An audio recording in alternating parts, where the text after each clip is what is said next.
As an artist online, all it takes is one comic to blow up, and it can make or break a reputation. Be it Lost from Control Delete, or by Got Stolen by Shin Comics, and most recently Easy Pickings by Muyhiram. This new comic caused a lot of backlash, misunderstandings, and yet has been one of the most interesting case studies for modern art. Well, not modern art, since that took place between 1860s and 1970s apparently. I meant the art of today. Or yesterday if you're watching this 10 years from now, and I don't know, maybe I'll be dead by then. Probably by the hands of monster lesbians. Hello, I'm Dovin. Today we're going to talk about some lesbians. Lesbian monsters, that is. To preface, this channel supports the LGBT, as seen by the last pride flag ever made that's on my set. So don't you be rude in my comments. Also, second, if you can stop drawing for a second, you should like and subscribe. That'd be lovely. January 26, 2026, Mexican artist Muyhiram would post this comic online. It's a simple 4-panel comic featuring his OCs Mads the Vampire and Friend the Werewolf, as well as an unnamed new character referred to as Beanie Girl. The comic is set at a club with the couple offering the Beanie Girl a drink. She accepts, then gets eaten later in the night. Small detail I like is Mads wearing the girl's beanie after killing her, and that was it. That was the entire story. That was the joke. It was a dark joke, so you'd assume people would be normal about this. I mean, come on, have you seen one of my videos? Well, this comic would reach over 58,000 likes on Twitter. The post would also garner 19 million views on the platform, though that's if you believe views are truly accurate on the websites, but it's neither here or there. An interesting subset of people were questioning why the lesbian monster couple didn't just eat someone bad. Twitter user StrikePump would reply to the post saying, "They could have picked on someone who was an asshole at least, now I'm just sad." This would continue the trend with some people saying the joke would work better if it just wasn't the initial lesbian, such as Left Demon saying, "I feel like this would have worked better if it was a creepy dude and not just what looks like to be another cute lesbian." On top of the not eating someone bad, a lot of people hyper-focus on the fact that they just ate another lesbian. Cantaloupe Godling would reply, "Why would you eat a cute lesbian where there are so many straight men out there you can eat? It's just wasteful." This would actually be pointed out by a reply by Astrogy, saying, "Reading this comment section makes me realize how much people romanticize murder. Why not kill X instead? As if X does not also have those who care about him." This sort of more justification reminds me a lot of Dexter. Dexter, the live-action show, not the cartoon, features Dexter Morgan, a serial killer protagonist that the audience roots for because he only kills bad people. Except at times he doesn't, and on accident kills innocent people, but since he's a killer, killing bad people, morally it's okay. Yay. Perhaps it is just our primal urge to see someone get their comeuppance, even if not the most directly humane or morally right. Which is why we saw a lot of people presume innocence of this character and feel some sort of attachment, even if it's fictional. I could presume that a lot more people would be okay with the killing if there was like a 5th panel describing them as a pedophile, evil billionaire, or just murderer in general. That, to these commenters, the killing is more justified if they change the target, but at the expense of the original joke and the artist's intent. That is, to some people, because the kill doesn't fit a rigid or narrow line of what is okay for murder, even in a comedic sense, then the joke just isn't funny or just doesn't work on principle. This actually gets into a subset of replies that focus on the lesbian part. While I did show some earlier, we do have ones like that of Maga and 4 who posted, "They should be eating a straight dude or something. Why attack a minority, especially lesbians? They had enough already." Another would be that of Cobalt Winverse who posted, "So this is either a barely disguised gore porn fetish or a barely disguised homophobia. I would be more fun if the first, the account was more clearly marked as 18+. It is a bit interesting to attribute Mouse to the author, that they must hate gay people, which is why one is murdered in a fictional sense, or that this is somehow a fetish thing, which is an interesting way to look at art. Naturally, a clear thought process, as you don't like a thing, then the artist themselves must be a bad or weird person in general for even writing up the idea. Though this is besides the fact that the artist does draw a lot of other happy lesbians, but of course we're just focusing on this singular comic and how people reacted to this comic. Honestly, a lot of the replies just read like this meme. You know, the one that says, "My kid's banging at the car windows begging to be let out as they burn the sun," with a Discord reply going, "That's not funny at all," and the presumably storm off to a different server or something. This one quote tweet that better explains the entire situation. Flower Sun Raid would post, "Apparently people are angry about this, and I don't mean like, it's called dark humor, buddy, ever heard of it? But it's literally what it is. It's not like edgy or offensive, it's just dark." This actually reminds me of this other meme with Squidward about dark humor when it's about billionaires instead of minorities or women. Though a queer couple in the monster space killing people is not a new or unique thing. In fact, there's a lot of subtextual readings and writing that vampires themselves can be a metaphor for queerness. Sophia Artworks on Twitter would talk about this in a post of theirs on the matter. An extremely petty grievance of mine is how people got so attached to the vampires are gay metaphor, reading that they cannot be evil anymore. So I like this comic because it's gay, funny, and unapologetically dark. This comic captures the essence of vampire stories better than the most sanitized vampire Euroslop shit you see nowadays. People getting angry are just cowards. Actually, to go further into that, What We Do in the Shadows, the TV show, is a great example of morally gray to evil queer vampires killing innocent people, gay or not, all the time. That show in of itself is mostly dark humor, so I can only imagine the fit a lot of these comments would get into if they actually watched that show as well. But like I said before, not all the replies are mean-spirited or sad, such as Cyan Bunfish saying, "I would let her kill and eat me any day of the week," and a Martian on Mars tweeting, "Everyone's sad for the nice butch dying, but personally, I'd love for my death to come by a hot werewolf and vampire, the way God intended." These folks are the true patriots of Doomed Eerie. The funniest part to come out of all of this, however, would be the various comic edits of the Beanie Woman taking out her revenge. I would see a plethora of really funny edits, often involving Dragon Ball Z or anime in general, of the Beanie Girl defeating the other lesbians. Like this one by Siag Official, with Beanie Girl angry that her arm was eaten, so she fights them to death. This edit has a small small twists of Mads and Fran only stealing the beanie, with the woman taking revenge by slamming into them. Sharp Left Art would draw Beanie Girl in reference to the Thread from Invincible. JB Stuff would draw another different ending, with Beanie Girl being a serial killer, and they all become a throuple. Bad Bun Bun would draw a happy ending to Beanie Girl in Purgatory, with a bunch of angel and demon lesbians to keep herself company. Zombie Girl would draw an edit to Beanie Girl turning out to be a zombie instead, with the paralyzed panel being some other bones, I suppose. I think the alternate ending comics to give the story a happy ending are honestly the most interesting to me, such as the one by Jess in a Hole, where she writes Beanie Girl as alive, and the bones being that of a guy catcalling the woman earlier. This comic would better serve the prior comments where the murder is justified, because someone did a bad thing. This comic would get 94,000 likes, ratioing the original comic. Though one quote tweeted that post to get 29k likes. Quote, "I think I like the one where they die better." This ratio, and touching back upon what more people would like, goes back to the artist's intentions with what the artist wanted to tell this 4-panel comic. Sure, if the joke was that a creepier bad person dying, a lot more people would like it, but that would just go into the notion of conforming to the most popular take, to sand off your edges as an artist to fit in and have no conflict. Of course, this isn't to say those making more relatable or less edgy comics aren't doing it out of sincerity. In this specific case, I'm looking at the comment suggesting how it could be improved, but not in a more objective way. The critiques are not errors of anatomy, they're not plot holes of a story that should be fixed, but inherently to a lot of people the joke, quote, doesn't work. Well, it just doesn't work for a lot of people, but not everyone, which is fine. A lot of humor is just inaccessible because of the subject matter. To want the artist to shape to your taste would be ruining what makes them the artist unique to many other people. Though this isn't to be confused with actual bigotry or jokes to further deteriorate the mood of a specific group of people. It's a whole other conversation altogether. And to me at least, I think the reason why a lot of these edits are funny is because it's a subversion of expectations of the original comic. Also as wish fulfillment to see Beanie Girl succeed. And of course the fact that a lot of them are just like Dragon Ball Z edits. But going back, there were a lot of weird comments psychoanalyzing the creator. Speculating is common and happens naturally, but to firmly suggest without proof and just like assert, that's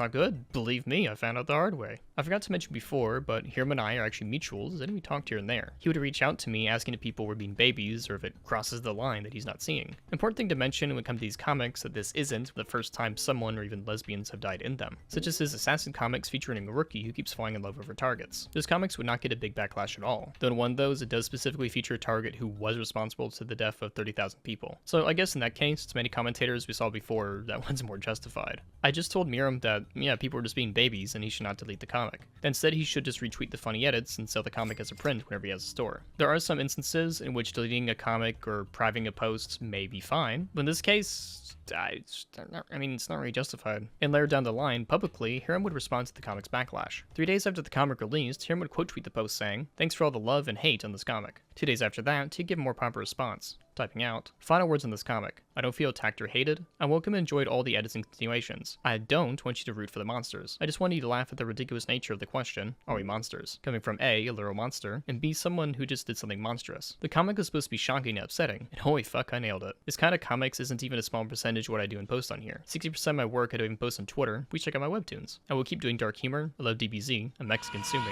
Beanie Girl will return." What I think is unfortunate is that Hiram had to explain this comic, such as specifically saying that monsters are evil, but honestly, I think a lot of people need to hear it. And that the point of the comic was to be shocking and upsetting. Like, if you felt bad, then good, this joke worked. I think embracing some of these meme edits could be better in the long run for the comic and creator overall. And a lot of these edits are funny, and only help but serve to promote the original artist and their works. Though, unlike the prior 2 comics I mentioned at the start of this video, most of these are not made out of malice or to annoy the original creator. Also, at the time of writing, Hiram would actually have the banner and icon be fan art of the characters respectively. But going back to the addressing tweets, the major fact is that Beanie Girl will return. Some comics excitedly waiting to see how she comes back in a future comic in one form or another. I've been talking for a bit, so how about we take a look at my audience responses and see what they have to say. Alright, it's still gonna be me talking, but we'll just see what people are saying. Oh, I literally just heard about this. Yeah, people are being weird about a very basic and straightforward bait and switch joke. Its punchline is literally the vampire character asking, "Are we monsters?" Which, yes, both because the werewolf and vampire are literal Halloween costume monsters, and because they just killed someone. There's a lot of projection, I think, and it's just generally a lot of fuss over the fact a 4-panel gag comic about Halloween monsters isn't a moral lesson or some kind of illustrated praxis. It's strange to me. I usually hate the phrase "it's not that deep" because it's often used as a thought-terminating cliche, but in this case, it really isn't that deep. Side note, apparently some people are comparing it to the actual real-life serial killer Jeffrey Dahmer, which, dude, oh my god. I don't think the very still-alive families of Dahmer's victims would appreciate their loved ones' horrific murders being directly compared to a morbid joke comic about a couple who saw you from across the bar and liked your vibe turning out to be literally a werewolf and a vampire. They just had to deal with Ryan Murphy's bullshit a couple years ago. Can these poor people not have 5 minutes? Once again, the comic's joke isn't haha queer person die and that's good. It's Halloween monsters killing a random stranger they met at a bar, and then one of them asking if they're monsters. This is in fact some of the tamest shit. The dead baby jokes that annoying edgy kid in your middle school used to make nonstop are more outrageous and alarming than this. If you think the joke sucks or isn't funny, just say that instead of making weird comparisons or otherwise making the comic out to be some kind of illustrated hate crime.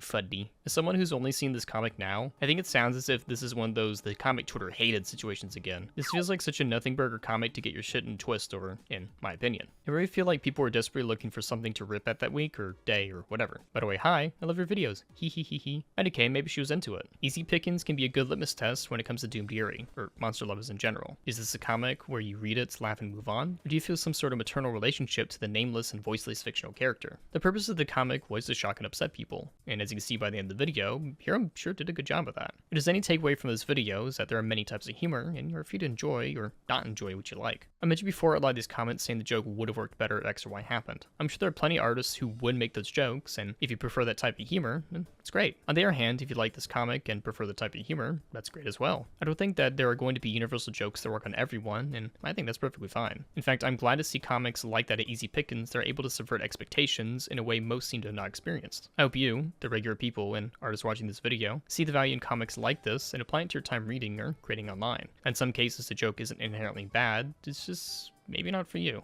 And sometimes the jokes you are writing haven't found the intended audience yet, but I do want to know what you think. What was your reaction when you first saw this comic? That's it for me today. Until next time, have a wonderful day and keep on drawing. And try not to get eaten by werewolves or vampires, please. But I'm already dead inside, and that's okay with me. One day I may feel alive and time soon to be. And if and when my time should come and I should be done for, don't you cry, we all will die and then be nevermore.